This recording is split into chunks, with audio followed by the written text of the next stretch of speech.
अस्सलामु अलैकुम वरहमतुल्लाहि वबरकातुहू। हम आपको सुल्तान सलाहुद्दीन अय्यूबी के दौर में ले जा रहे हैं।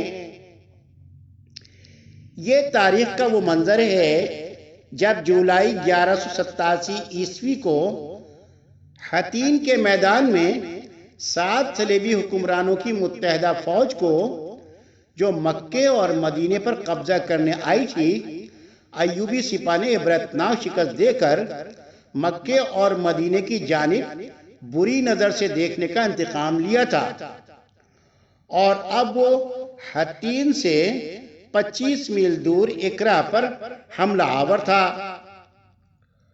सुल्तान सलाहुद्दीन अय्यूबी ने यह फैसला इसलिए किया था कि इकरा सलेबियों का मक्का था। सुल्तान उसे तहकीक करके मस्जिद अक्सा की बेहुरमती का इंतकाम लेना चाहते थे।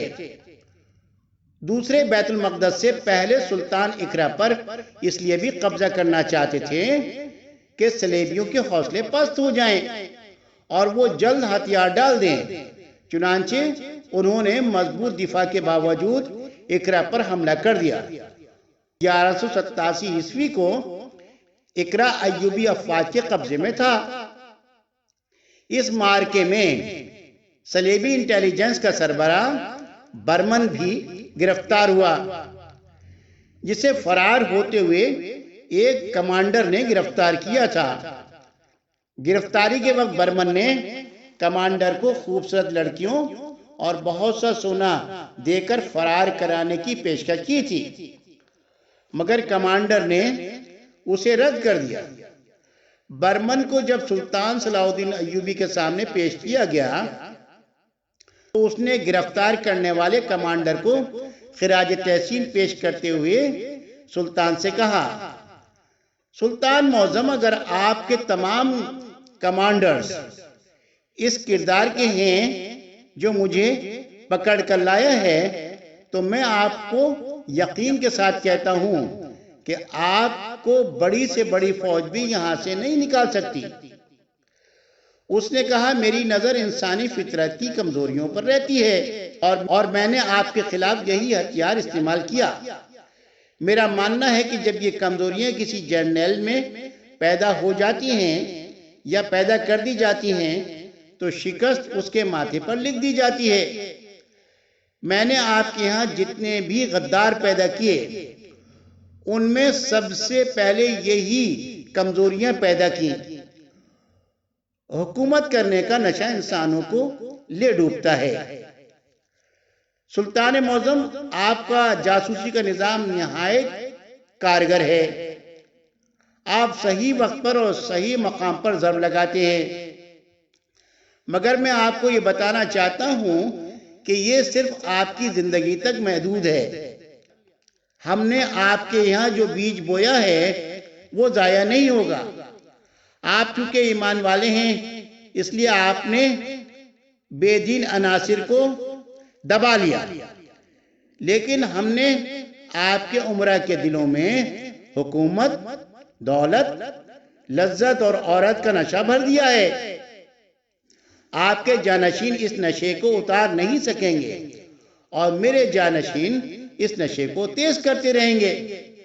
सुल्तान मौज़म, ये जंग जो हम लड़ रहे हैं ये मेरी और आपकी या हमारे बादशाहों की और आपकी जंग नहीं, ये कलीसा और काबे की जंग है जो हमारे मरने के बाद भी जारी रहेगी।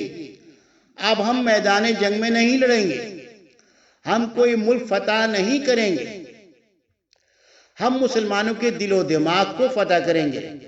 हम मुसलमानों के मजहबी अकायद का मुहासरा करेंगे। हमारी लड़कियां, हमारी दौलत, हमारी तहजीब की कशिश, जिसे आप बेहयाई कहते हैं, इस्लाम की दीवारों में शिगाफ डालेगी। फिर मुसलमान अपनी तहजीब से नफरत और यूरोप के तौर तरीकों से मोहब्बत करेंगे। सुल्तान मौज़म, वो वक्त आप नहीं देखेंगे, मैं नहीं देखूंगा, हमारी रूहें देखेंगी। सुल्तान सलाहुद्दीन अय्यूबी जर्मन नजात बर्मन की बातें बड़े गौर से सुन रहे थे।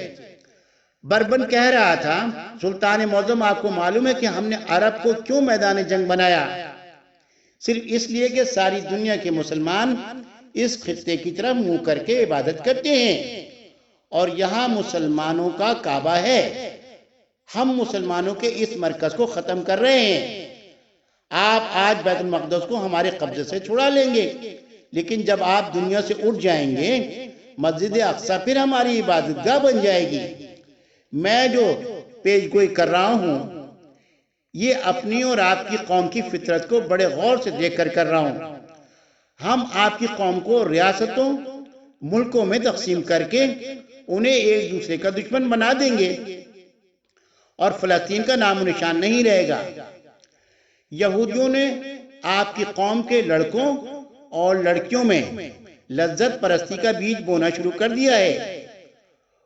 ان میں سے کوئی نور الدین زنگی اور صلاح الدین ایوبی پیدا نہیں ہوگا۔ کیا یہ ساری باتیں آج سچ ثابت نہیں ہو رہی؟ اب بھی وقت ہے کہ ہم اپنا احتساب کرتے ہوئے راہ راست پر آ جائیں اور اپنی آخرت کو سنوار لیں۔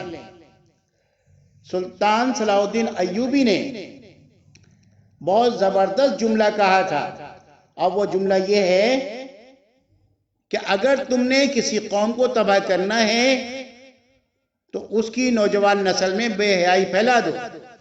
آج ہم کتنے بے حیا ہو گئے ہیں۔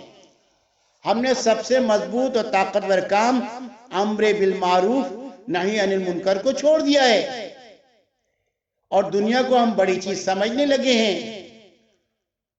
یہی وجہ ہے کہ ہم اللہ کی نگاہوں سے بھی گر گئے ہیں اور وحی کی برکات سے بھی محروم ہو گئے ہیں۔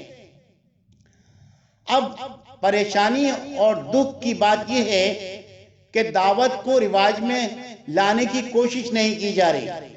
آقا صلی اللہ علیہ وسلم ہر وقت دعوت دیا کرتے تھے، ہر جگہ دعوت دیا کرتے تھے، ہر کسی کو دعوت دیا کرتے تھے۔ آپ صلی اللہ علیہ وسلم کا شغل دعوت بہت اہم ہے۔ اسی نسبت سے اگر ہم اسی ادا کو اختیار کر لیں گے اور من حیث امت مسلمہ اگر ہم جم کر اپنی جان اور مال اور وقت کو بے قیمت بناتے ہوئے اللہ کے دین کی سرسبزی اور شادابی کے لیے بے قیمت کر دیں گے تو انشاءاللہ الرحمن اللہ جل وعلا ہمیں صحابہ سے بہت زیادہ گنا نہ صرف مدد عطا کرے گا بلکہ کامیابیاں در کامیابیاں ہمیں ملتی چلی جائیں گی، اور جب ہمارا وقت دنیا سے جانے کا آئے گا تو ہم سرخرو ہو کر دنیا سے جائیں گے، اور یہ ماحول ہم دنیا میں بنا کے جائیں گے تو انشاءاللہ الرحمن ہمارے بعد جو مسلمان پیچھے آتے رہیں گے وہ اسی ترتیب پر چلتے رہیں گے، اور دشمنان اسلام ہمارا کچھ بھی نہیں بگاڑ سکیں گے۔ لہذا اللہ کے دین کی سرسبزی اور شادابی کی فکر کیجئے۔ ہمارا چینل اسلام اینڈ یو ایسی ہی فکر انگیز باتیں کر کے آپ کو اس اعتبار سے صحیح سمت میں لانے کی کوشش کر رہا ہے کہ ہم وہ کام کریں جس سے ہمارا رب راضی ہو اور آقا صلی اللہ علیہ وسلم کے طریقوں میں ہماری زندگی بنے، سجے، سنورے۔ چنانچہ آپ سے گزارش ہے کہ ہمارا چینل سبسکرائب کیجئے، لائک کیجئے، شیئر کیجئے اور اس میں کمنٹس کیجئے اور اپنی دعاؤں میں ہمیں یاد رکھیے۔ السلام علیکم ورحمۃ اللہ وبرکاتہ۔